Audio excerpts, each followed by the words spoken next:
IIT वाले बाबा का तो नाम आपने सुना ही होगा, लेकिन आईआईटी वाले बाबा के माँ बाप के बारे में आपने नहीं सुना होगा। तो वो हम आपको आज बताएंगे और बताएंगे कि किस तरीके से 3 वो रीजंस हैं जिसकी वजह से आईआईटी वाला बाबा ना सिर्फ महामूर्ख है, हाँ ना सिर्फ महामूर्ख है बल्कि वो एक दगाबाज भी है उसके माँ बाप की नज़रों में। और ये मैं नहीं, ये मेरी माता जी, मेरी मम्मी जी आपको बताएंगी कि क्या वो 3 रीजंस हैं जिसकी वजह से आईआईटी वाला बाबा जो है वो एक महामूर्ख और दगाबाज माना जा सकता है एक माँ बाप के लिए। तो वीडियो को स्टार्ट करते हैं। आप हमारे चैनल पर अगर नए हैं तो चैनल को सब्सक्राइब जरूर कर लेना। इसी तरीके की इंटरेस्टिंग और नॉलेजेबल इन्फॉर्मेशन हम आपको यहाँ पर लगातार शेयर करते रहेंगे। तो चैनल को सब्सक्राइब करें। स्टार्ट करते हैं आईआईटी वाले बाबा के ऊपर ये एक एक्सक्लूसिव और आंखें खोल देने वाला सच। तो सबसे पहले आईआईटी वाले बाबा के ब्रीफ आपको बता देता हूँ। आईआईटी वाला बाबा जो है ये एक्चुअली रहने वाला है हरियाणा में, झज्जर एक छोटा सा जिला है, वहाँ का रहने वाला है।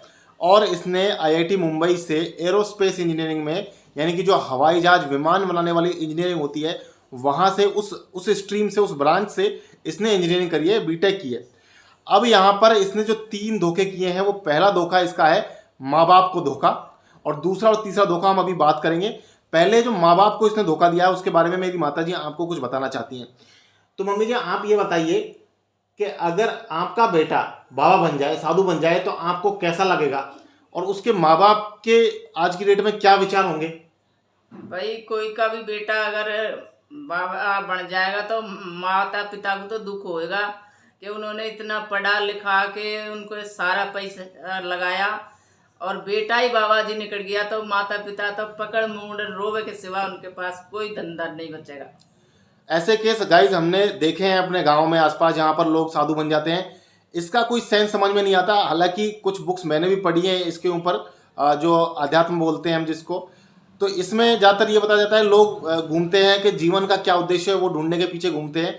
लेकिन जहाँ तक मैंने संदीप माहेश्वरी को भी सुना है, तो कई सारे आध्यात्मिक गुरुओं को मैंने सुना है, वो कहते हैं कि जहाँ पर आपको इंटरेस्ट आ रहा है आप वहीं पर रहिए। आपको अगर साधु का जीवन जीना है, अगर आपको लोगों की सेवा करनी है, तो उसके लिए आपको बाबा बन करके सब कुछ त्याग करके सन्यासी बनने की ज़रूरत नहीं है।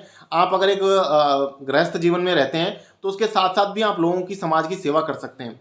तो ये तो हुआ उसका सबसे पहला धोखा।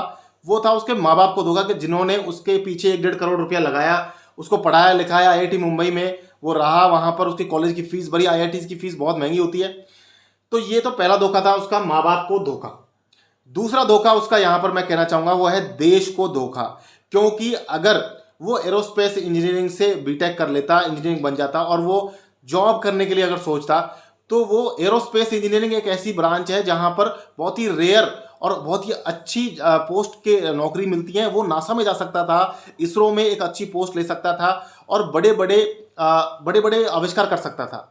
जैसे आज की डेट में मान लीजिए चल रहा है कि हम सिर्फ सोलर सिस्टम से बाहर नहीं जा पा रहे हैं। अगर हमें यम ग्रह पर, प्लूटो पर हमें अगर कोई विमान भेजना है, कोई स्पेसक्राफ्ट भेजना है, तो वहाँ भेजने के लिए हमें कई साल लग जाते हैं। अभी यूएसए का कोई स्पेसक्राफ्ट गया था, उसे 8-9 साल में, 10 साल में वो प्लूटो पर पहुंचा था, यम ग्रह पर पहुंचा था।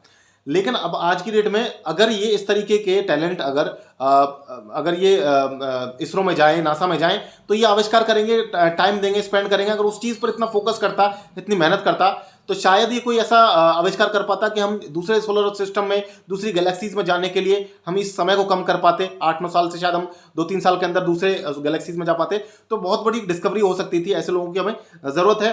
तो देश को और दुनिया को भी इसने धोखा दिया है, क्योंकि इसने उस पढ़ाई का कोई उसका यूज़ नहीं किया। हालांकि ये कहते हैं कि हम जीवन का ज्ञान ले रहे हैं, ये ले रहे हैं। देखिए एक तरीके से चीज़ें सही है, लेकिन जैसा कि मैंने बताया कि आप गृहस्थ रह करके भी इन सब चीज़ों को समाज की और दुनिया की सेवा कर सकते हो। तो ये तो दूसरा धोखा हो गया कि उसने देश को और दुनिया को भी धोखा दिया है। तीसरा धोखा है वो अपने आप को धोखा दे रहा है। अभी मेरी मम्मी जी ने भी उसका एक वीडियो देखा था, तो उस वीडियो में वो बार बार हंस रहा था। तो वो क्यों हंस रहा था, आपको क्या लगता है उसका रीजन? मुझे तो ये लगता है कि या कोई न कोई नशा करता है वो, या कोई भांग, जिसने भांग खा ली हो वो पागलों की तरह हंसता है। बिल्कुल उसका रिएक्ट यही लग रहा है मेरे को। तो देखो आपने भी सुना होगा, न्यूज़ चैनल पर वो आता है, और न्यूज़ के एक जो 6 मिलियन व्यूज़ है उसके करीब करीब, तो वहाँ पर हमने देखा है वो बार बार हंस रहा है। आपने भी देखा होगा शायद वो वीडियो। तो वो बार बार क्यों हंस रहा है? उसमें हमें ये लगता है, या हम अपना एनालिसिस बता रहे हैं, ज़रूरी नहीं है सच है, लेकिन हमें लग रहा है कि शायद वो कुछ ना कुछ नशा करता है, और ज़्यादातर जो साधु बाबा है वो कुछ ना कुछ भांग या उसे प्रसाद कह करके वो उसका सेवन करते हैं, उसे ग्रहण करते हैं। लेकिन इस तरीके से वो अपने आप को भी धोखा दे रहा है। यही मुझे तीसरा रीज़न लगता है उसका, दगाबाज होने का, महामूर्ख होने का। पहला, उसने माँ बाप को धोखा दिया, दूसरा उसने देश को धोखा दिया, तीसरा उसने यहाँ पर जो है अपने आप को भी धोखा दे रहा है, अपने आप को भी, क्योंकि आपने देखा होगा उसकी शक्ल से, उसके बाल सारे यहाँ से उड़े हुए हैं, उम्र उसकी कोई ज़्यादा नहीं है, तो लगता है कि देखने से ऐसा लगता है कि वो शायद अपने शरीर को भी सही से साफ नहीं रखता है, नहाता भी नहीं है शायद, और वो कुछ नशा भी हो सकता है कि करता हो। तो इस तरीके से हमें लगता है कि वो खुद को भी यहाँ पर जो है वो धोखे में रख रहा है।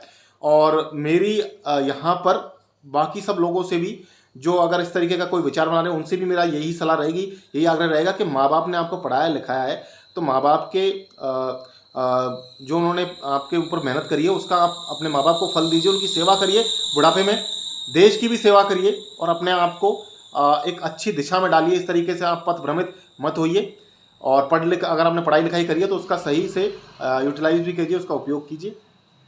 आखिरी में आप कुछ कहना चाहेंगी जो लोग बाबा बनने के बारे में सोचते हैं उनके मैं कोई? तो यही कहना चाहूंगी, पढ़ लिख के कोई भी छोटी मोटी नौकरी लग रहा, अपना माता पिता की सेवा करे और घर परिवार पे ध्यान दे, और तो क्या खूंगे।